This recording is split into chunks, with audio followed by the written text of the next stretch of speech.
A very good morning to one and all. I, on behalf of the School of Engineering, welcome you all to the inaugural session of the induction program for the students newly admitted to Bachelor of Technology for the session 2020 to 21. We have with us Honorable Vice-Chancellor of the University, Honorable Pro-Vice-Chancellor, respected Dean of Academic Affairs, Dean, School of Engineering, Deans of various other schools and administration, respected head of the departments, dear faculty members, and all my dear students. Under the guidelines of AICTE, this induction program is normally held offline, but due to the ongoing pandemic situation, we are hosting it online for the first time. Without much delay, let us proceed towards the inaugural program. First of all, I would like to invite the Pro-Vice-Chancellor of the University, Professor Dilip Kumar Soikia, to welcome this August gathering. I welcome the 15th batch of the B.Tech students of Tesco University. It gives me immense pleasure to be part of this inaugural event of the induction program and to get the opportunity to welcome you to this program. We have with us our Honorable Vice-Chancellor, Professor D.K. Jain, Dean of the Academic Affairs, Professor D.K. Bhattacharjee, Dean of the School of Engineering, Professor S.K. Sinha, the respected heads of the departments, Professor Bhuiya, Professor Mahanta, Professor Sahu, Professor BARUAH, Professor BARUAH, Professor Gogoi, Professor Das, and Professor Sit, the esteemed faculty members of the School of Engineering, and the members of the organizing committee of the induction program under the able leadership of Professor Nityananda Sharma. A very good morning to you all. Dear students, the induction program for the B.Tech program was started in this university in the year 2018, based on the realization at the national level that there is need for giving proper perspective to the four-year undergraduate engineering program, as well as giving some inputs, some guidance on how to prepare for the life ahead of you. And it was thought that these inputs are needed at the very start of the program. This period of coming 4 years spent in the university is going to be very important for each one of you. If spent well and effectively, it can provide a strong foundation to your future. Without this foundation, your professional life will remain shaky, and your day-to-day life can become full of struggle. If you waste this period, instead of becoming an asset to the society, you may become a burden for it. If you spend it well, you are bound to become a resourceful citizen, making valuable contributions to the society. These 4 years is a period of intense learning, acquiring new skills, professional skills, communication skills, life skills. You have to spend this time in the classrooms, spend studying in the library, spend time in the laboratory learning to use of various instruments and learning to design and carry out experiments. In the workshops, learning to use various tools and building models and prototypes. You have to supplement this with other activities for your physical and mental fitness, for your developing your life skills. You may spend time in physical activities, sports, games, yoga, etc. to keep yourself fit physically, or hone your talents in sports.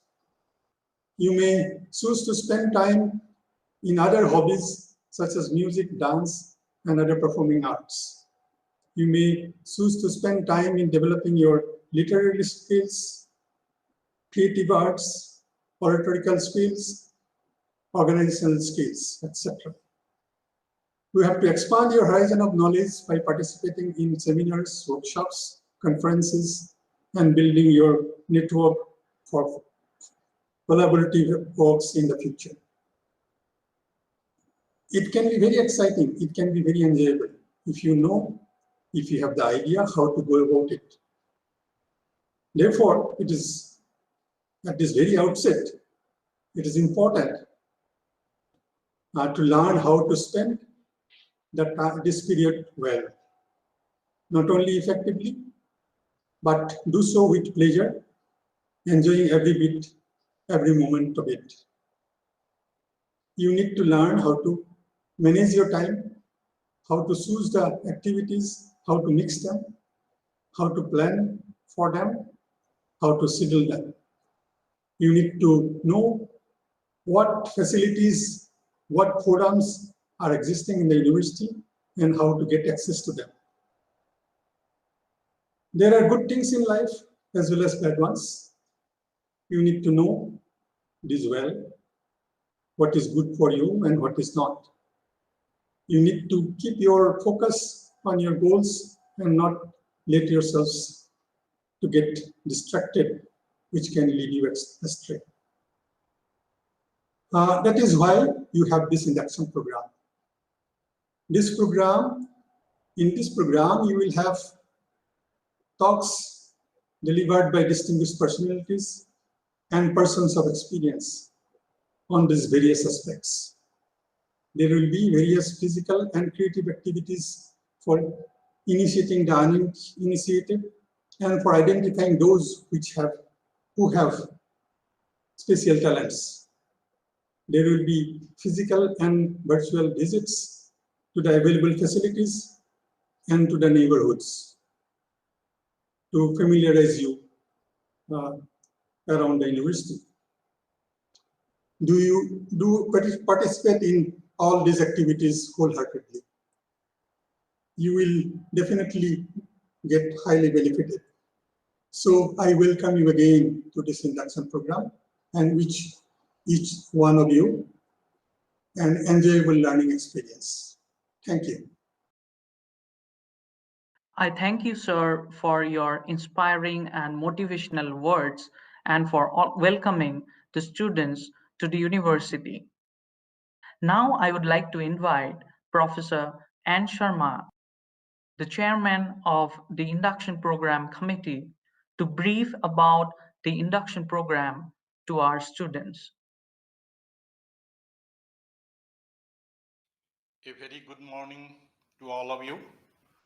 Honorable Vice-Chancellor of Tezpur University, Professor Vinod Kumar Jain, Pro-Vice-Chancellor, Professor Dilip Kumar Soikia, Dean, Academic Affairs, Professor Dhruva Kumar Bhattacharya, Dean, School of Engineering, Professor Smriti Kumar Sinha, Deans of various schools, heads of the departments, esteemed colleagues, dear newly joined students, parents, and guardians. I, on behalf of the organizing committee, welcome you all to this inaugural session of Induction Program 2020. Newly admitted students will be definitely curious to know about the induction program and how they will participate in this program. Now, I shall try to give some high points about this program, including our plan. So let us see some background of this induction program. So why do we need this induction program? So it is observed that students join B.Tech program without determination. That is, without his or her interest and goals. There are different reasons behind this. This is a major cause of demotivation towards studies. That has been observed more or less everywhere nowadays. As an educational institute, we should be able to train the students to have a holistic outlook and have a desire to work for national societal needs and beyond. Along with subject-specific knowledge and skills, the students should have the broad understanding of society and relationships.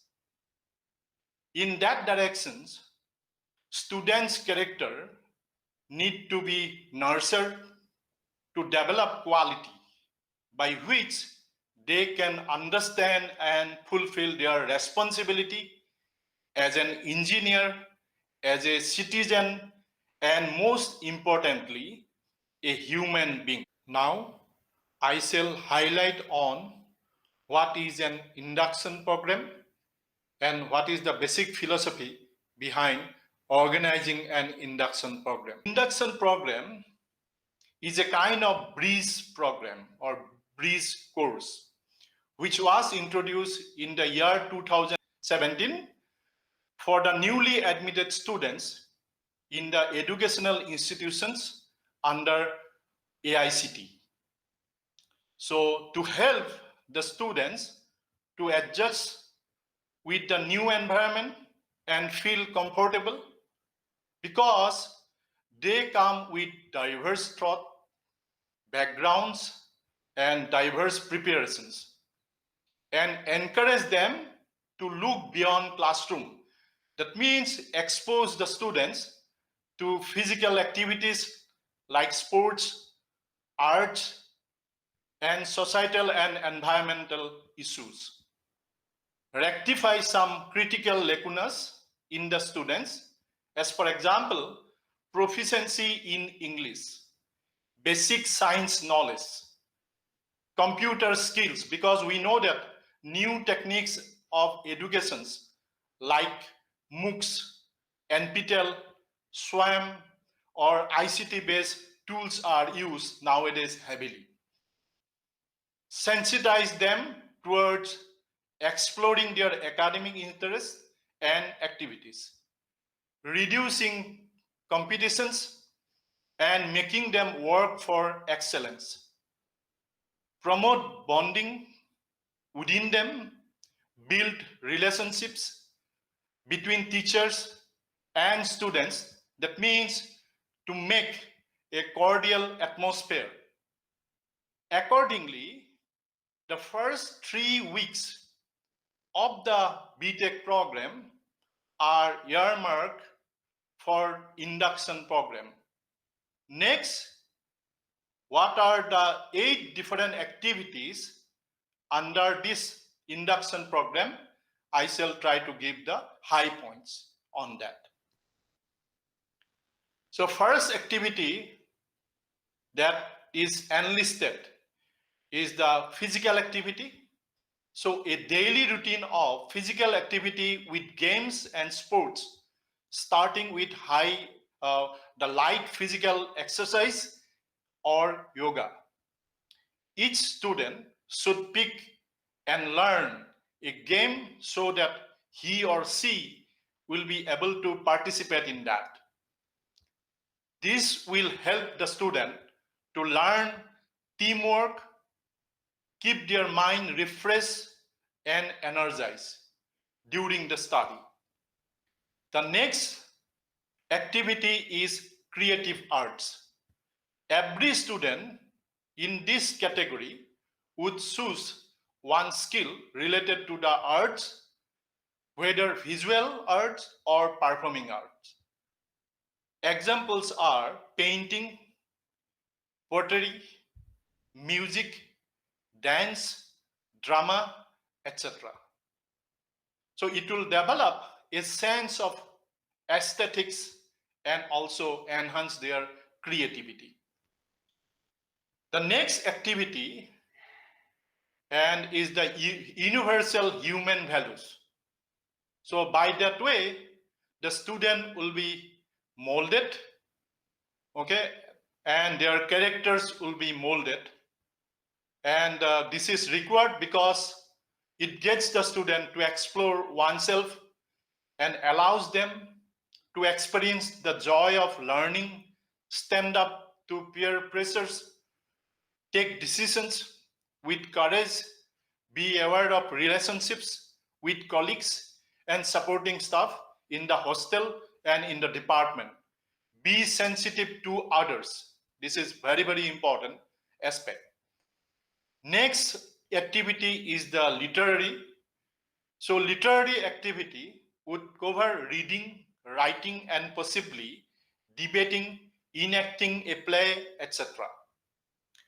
Proficiency, the next one is the proficiency modules, and it includes English proficiency, the proficiency in basic sciences, proficiency in computer skill. These will help to overcome some critical lacunas that student might have. For example, nowadays ICT-based learning is heavily used, so they should know the tools and technique used for that purpose so that they can effectively participate in the teaching learning process.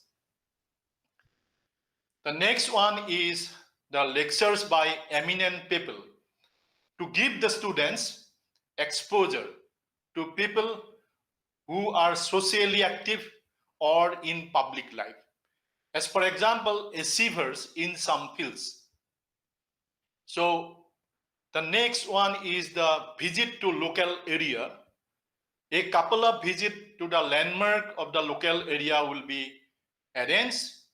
This will familiarize with the local places and the people, customs, culture, and their languages. The next one is the familiarization of student to departments, branches, and the resources under this. So they should be able to know what branch of department they are taking, what is the role that it plays in the society through its technology, and there is an important activity under this that is called students mentoring. So under this, each and every student will be assigned one mentor, and student can now get helps from the mentor assigned. Okay, not only in the academic matters, they can discuss any problem they face during their stay in the campus. So our plan to cover all the 8 activities will be like that. Because due to the ongoing pandemic situation, we cannot have a full-fledged program. We are dividing the whole 3 weeks of this program into 2 phases, where in the first phase, which will be of 2 weeks duration and will be conducted mostly online, which is commencing from today.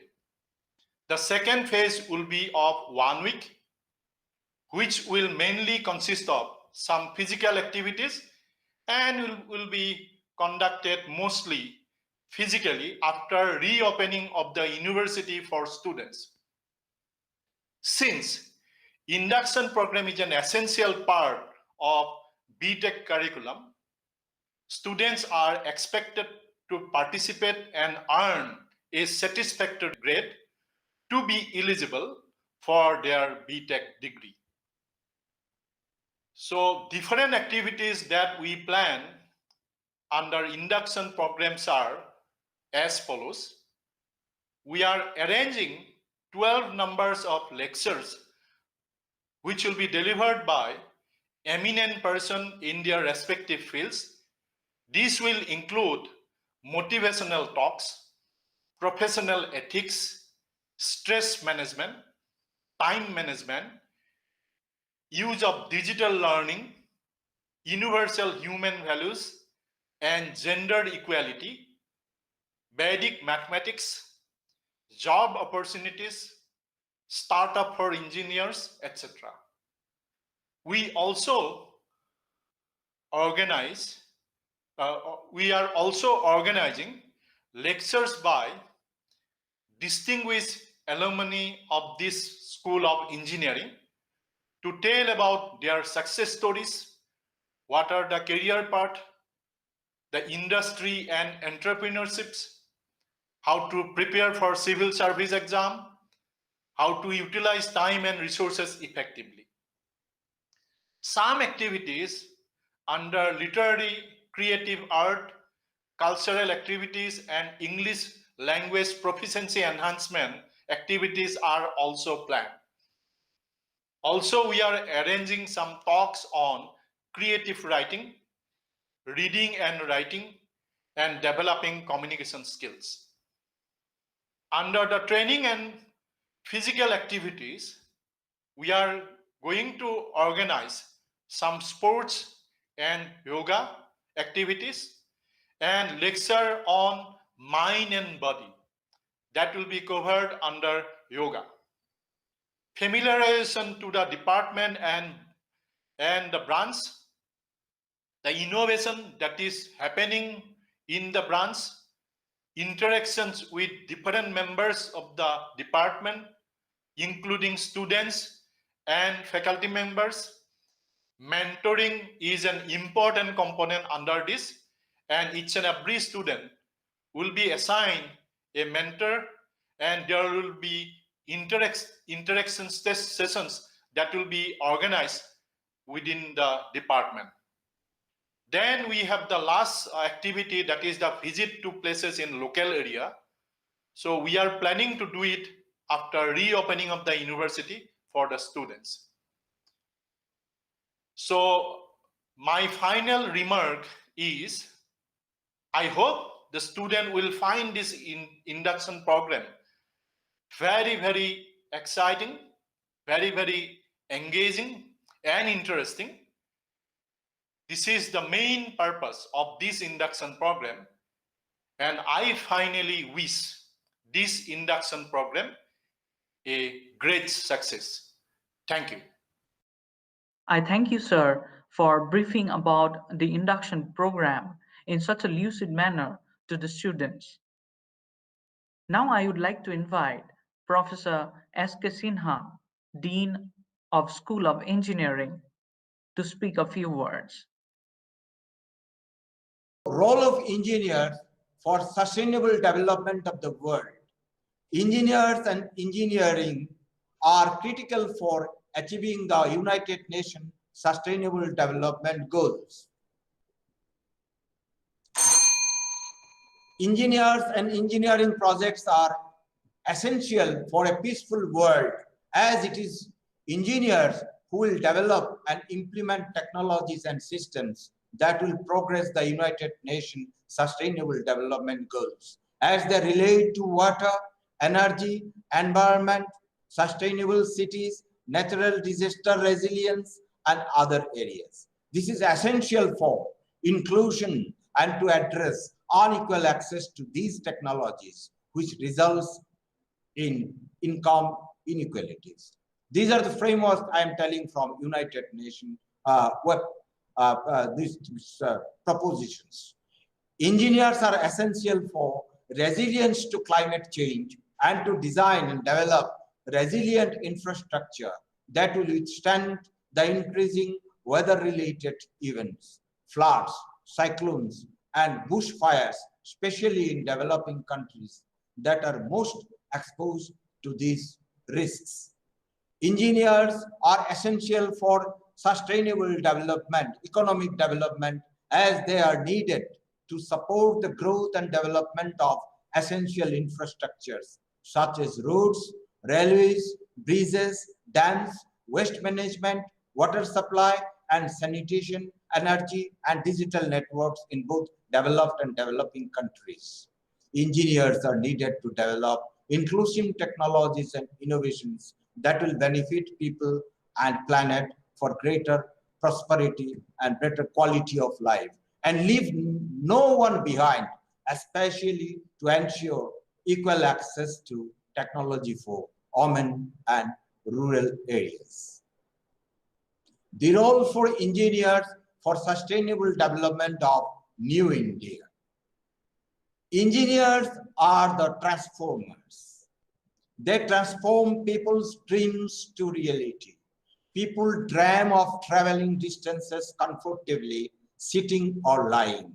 Engineers developed cars and locomotives.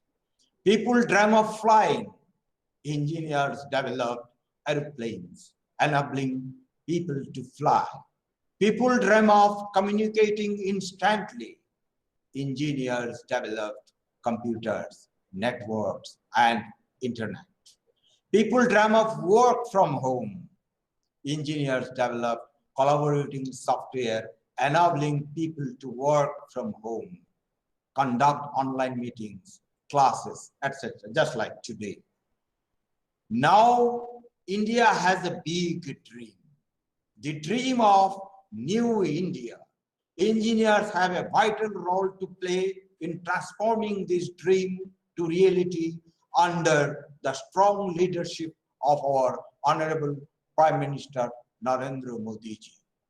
To the best of my knowledge, he follows what is called transformational leadership model.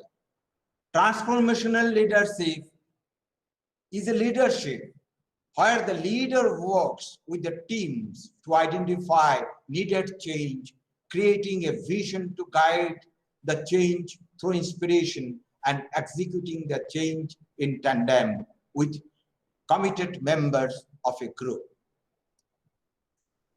4 I's of transformational leadership model are idealized influence, intellectual stimulation, individualized concentration, and inspirational motivation.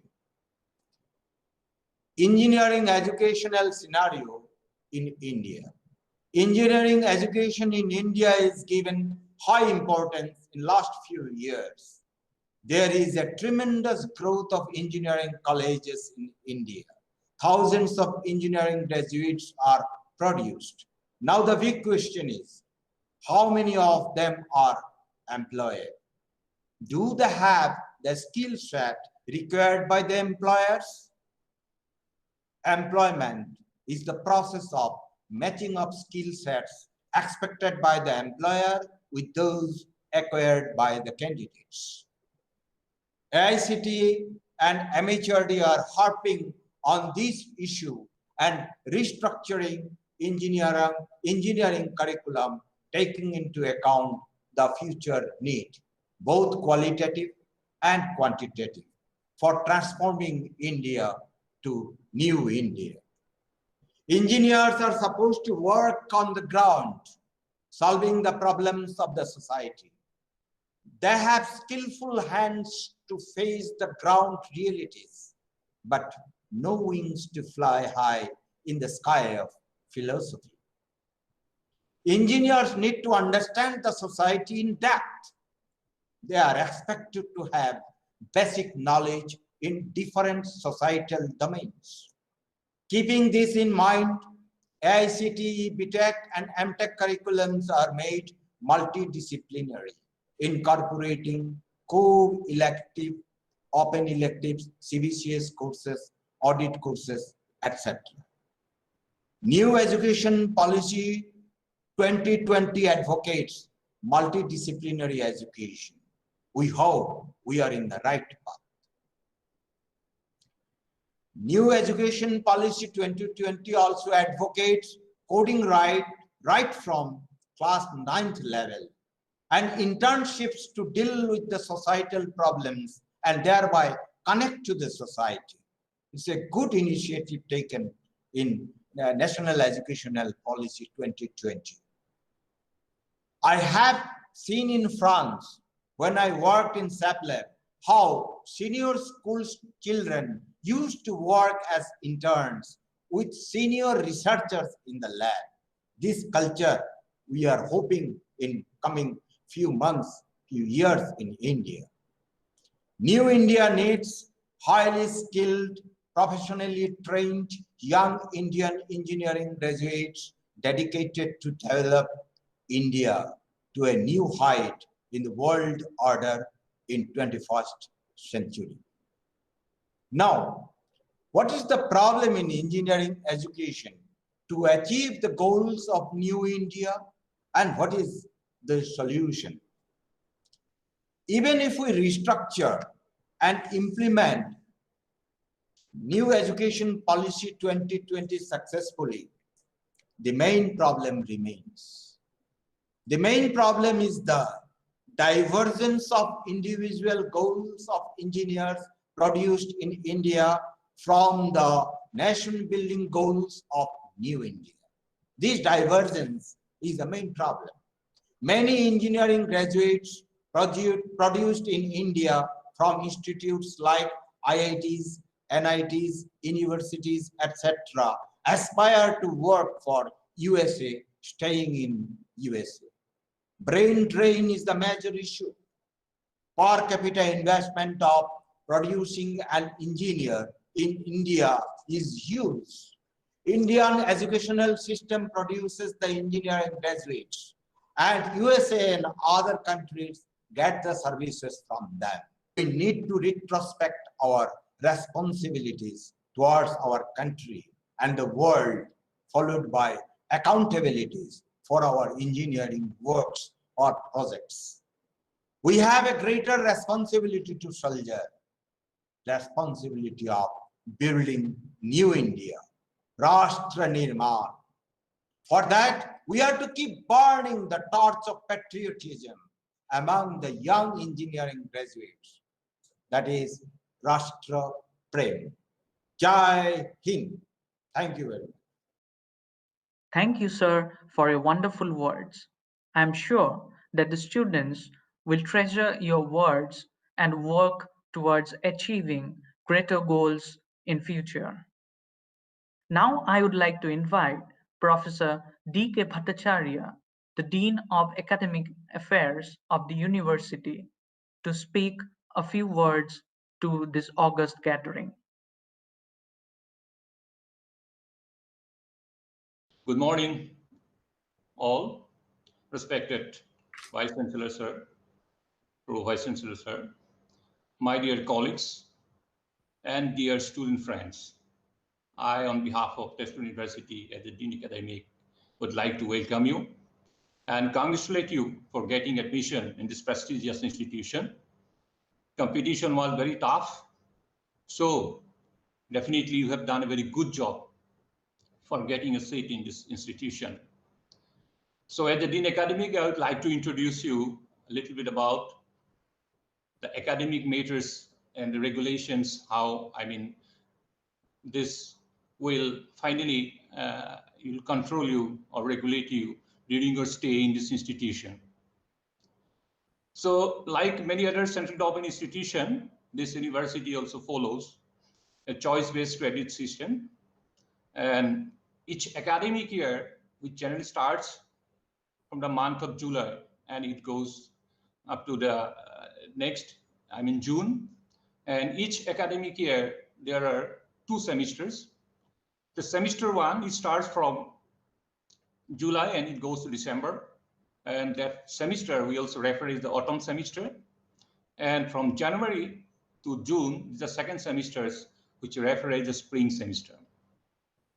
The number of academic days in a week is a 5-day week, but the Saturdays and Sundays also we have to utilize sometimes, mostly for the remedial classes, pending work, or sometimes some holiday adjustment. If you have, we cannot compromise the total academic days, so we adjust those days during these Saturdays and Sundays also. And semester, it spans a minimum 90 academic days or 18 academic weeks, excluding the holidays in a semester. This is very strictly we follow as part of UGC norms.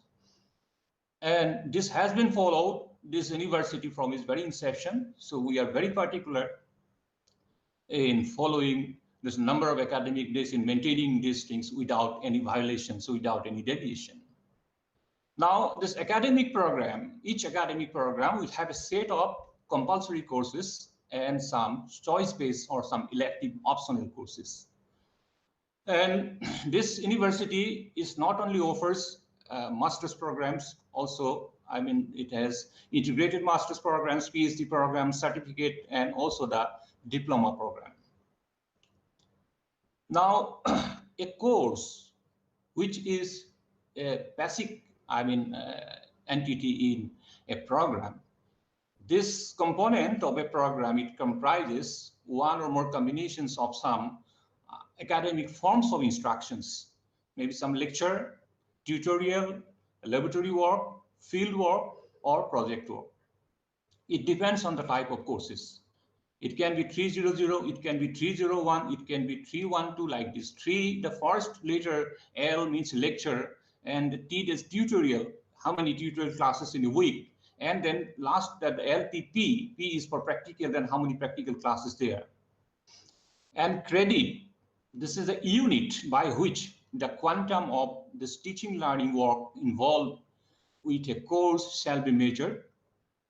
1 credit, it implies 1 hour of teaching and learning, or 2 hours of practical or field work or its equivalent.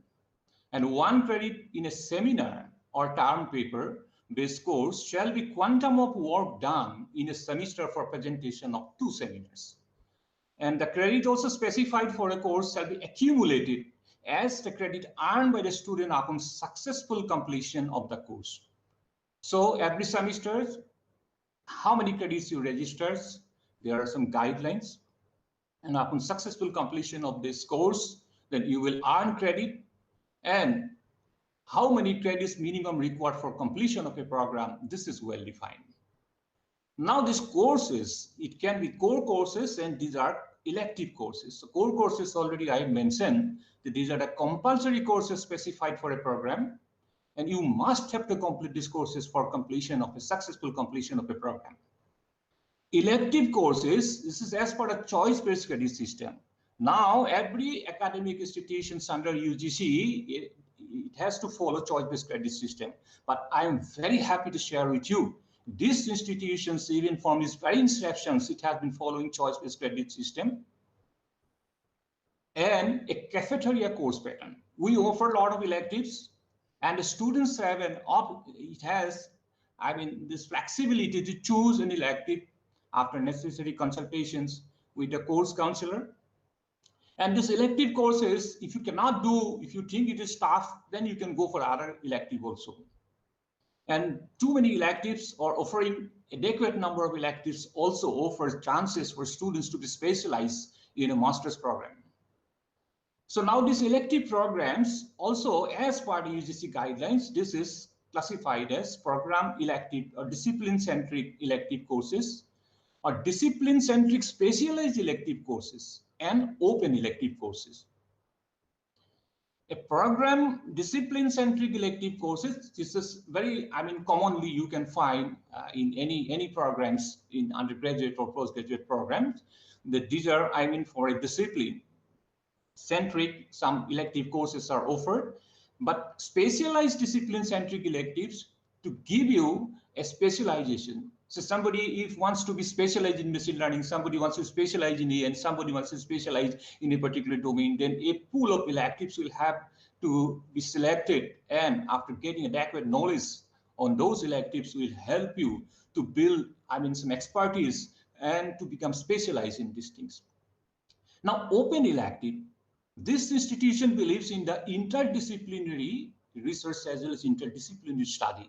So we do not want the students to be only restricted to the discipline-centric study. They may choose some elective from the other discipline also. As students,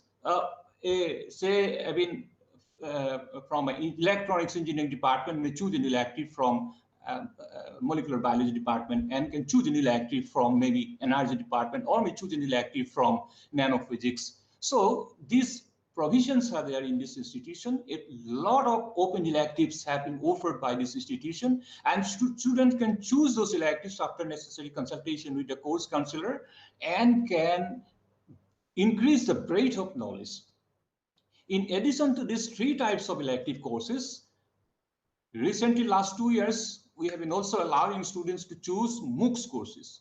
So MOOCs means it's a massive open online courses, and this course is now at present under SWAYAM platform by MHRD is offering a lot of options for the students to select these MOOCs courses, and we give equal weightage. So we encourage the students to choose such courses and to increase or improve or to the breadth of the knowledge. Now, credit and non-credit courses, that some courses like core and elective courses are definitely these are credit courses, but there are also options for the non-credit courses. Some students can choose some courses which are also, may not be, credit oriented, or it's a non-credit courses are there, and there are some audit courses also there, and student can choose those courses. We offer these options also. In addition to that, there can be some foundation courses. Say now, recently, some master's program like MCA program, now 3 years, they have converted to 2 years master's program. So those students having no adequate background from computer science, and we can offer them some foundation courses so that they can improve their foundation and can compete with those other students having background already.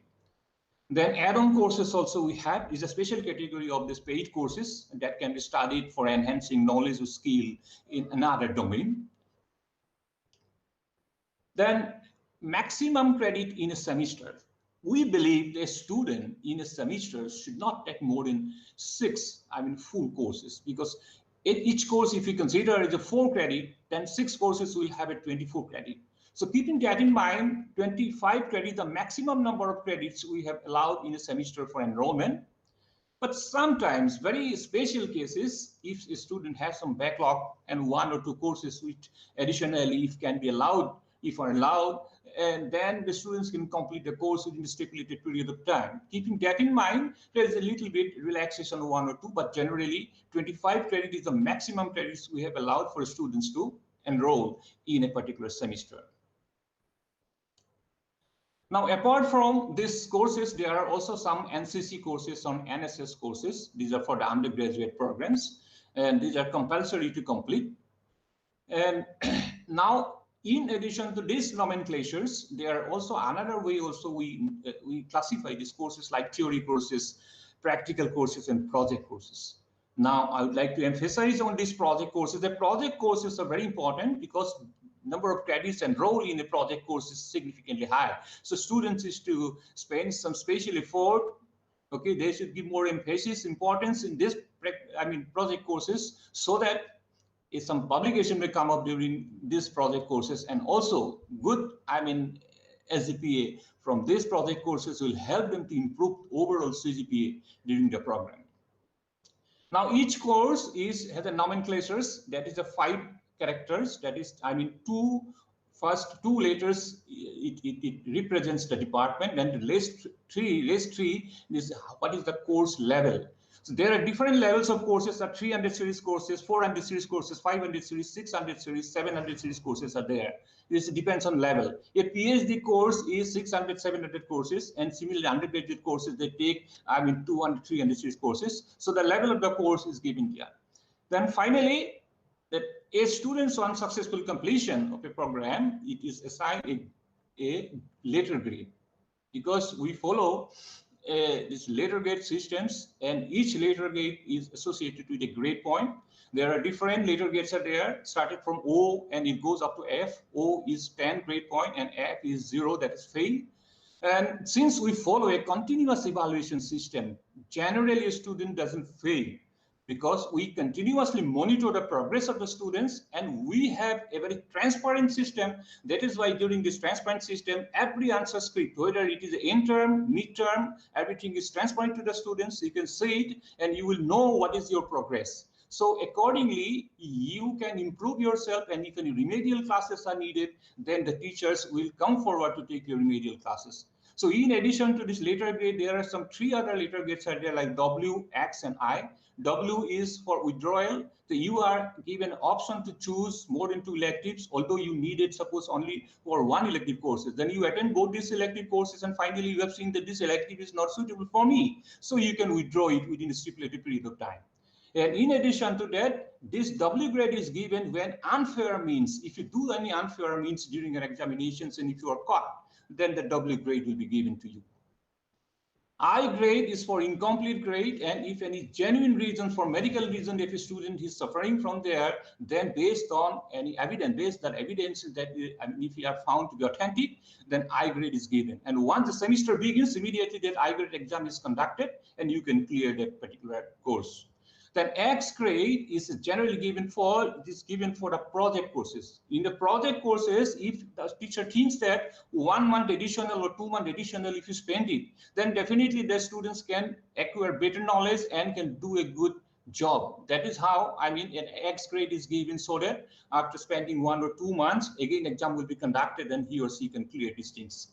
So with this, I have given a little bit overview about the course regulation. Of course, it's a very big document. So later on, when my professor and vice chancellor also mentioned about this mentor-mentee relationship, you can consult with your mentor, you can consult with your course counselor. If you have any doubt, you can clarify it.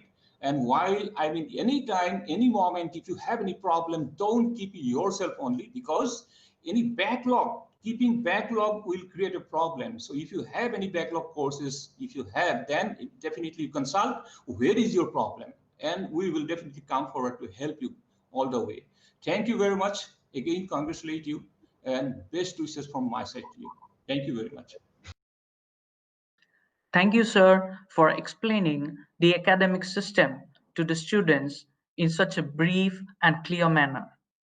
Next, I would like to invite the chief guest of the inaugural session of this program, the Vice-Chancellor of the University, Professor V.K. Jain, to speak a few words. So please. Welcome to the most prominent university of the entire northeastern region. You have come to a university which has earned a certain enviable reputation in the country. Your university is known to conduct its academic programs in a very effective and timely manner. The university has a very vibrant academic environment for the holistic growth of the students. It has 4 schools in addition to your School of Engineering. It has Humanities and Social Sciences School. It has a Management School. It has a School of Sciences. And all these 4 schools have 26 departments, and they offer about 73 academic programs. To begin with, your teaching learning is going to be in the digital mode, as is the case in the rest of the country. And as and when the situation improves, then we would allow the students in batches to come to campus, and then you will have the opportunity to learn your course contents in experiential mode. And you would ensure that your stay in the hostels is quite comfortable.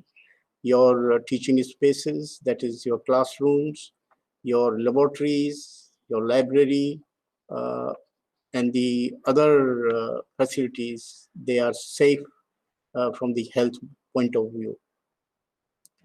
I can say it with certain sincerity and with certain confidence that you will be taken care of very well by the excellent set of teachers we have.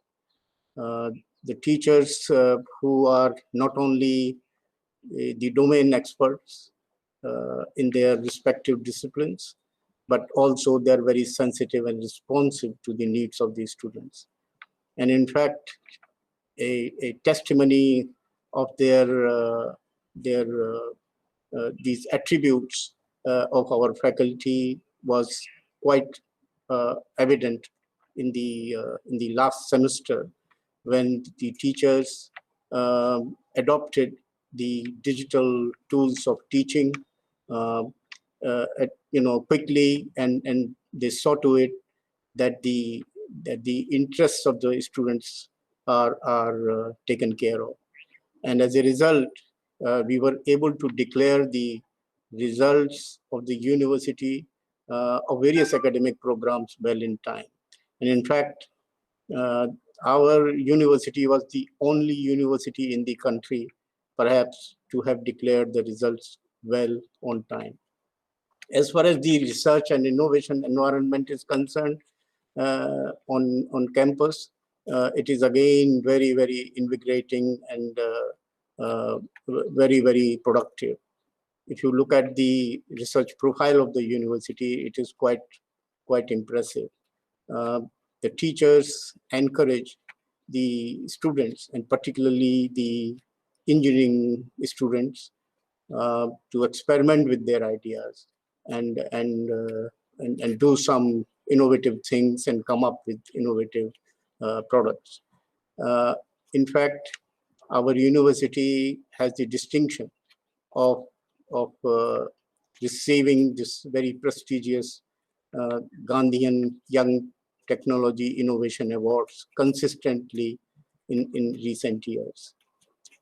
Friends, given the churning which is taking place in the country as far as the educational reforms are concerned, our university, as per the mandate given to the higher educational institutions in NEP, would also aim for giving you a value-based education with global competencies, so that in future, when you get your degrees from this place, in future you are able to make a good career for yourself, as well as you would be able to contribute in a very meaningful manner, in an effective manner, to the generation of the wealth for the country. And with the hope that your stay in the university is going to be very purposeful and very fruitful, and you would be able to acquire the skill sets which are required for you in your later careers. I welcome you once again to Tejpur University. Thank you. Thank you, sir, for your wonderful words. I'm sure that the students will utilize their time and work towards becoming assets to the society and the nation.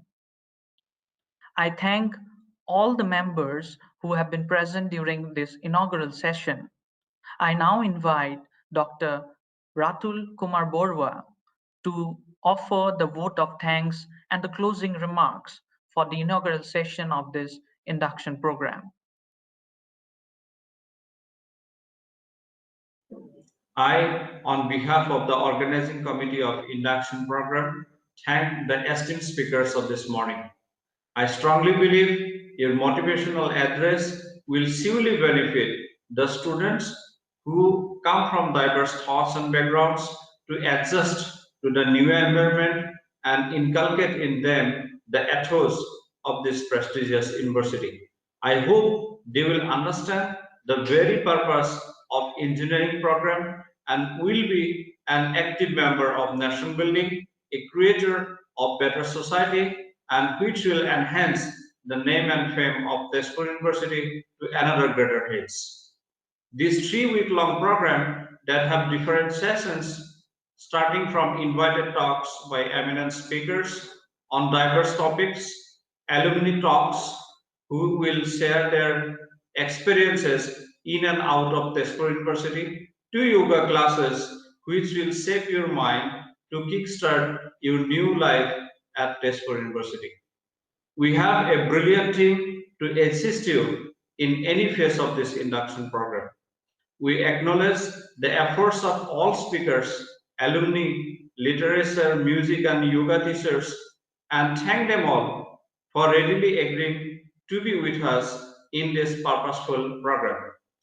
We thank the university administration for their help at different stages of this program. Dear students, we welcome you again to School of Engineering, Tezpur University. We encourage you to take the maximum benefit from these induction programs. We wish you a very happy and fruitful stay at Tezpur University campus and all the best for your B.Tech program. Thank you.